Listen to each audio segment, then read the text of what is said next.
বিকালে কিন্তু এই যে বুট মুড়ি খেতে কিন্তু দারুণই লাগে, কিন্তু সবসময় না, মাঝে মাঝে হঠাৎ করে খেতে ভালোই লাগে। যে আজকে ঠিকই এই যে আমি বুট ভেজে নিলাম, এগুলা ফ্রিজে আগে সিদ্ধ করা ছিল, মানে ঝামেলা মুক্ত। মানে আগে ফ্রিজে মানে করে রাখলে কি হয়, যখন তখন বের করে করা যায়।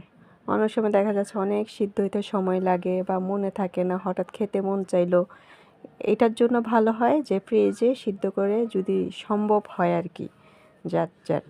তো আমি প্রায় সময় সিদ্ধ করে রাখি। সো যখন খেতে ইচ্ছা করে তখনই বের করে মানে করে নিই।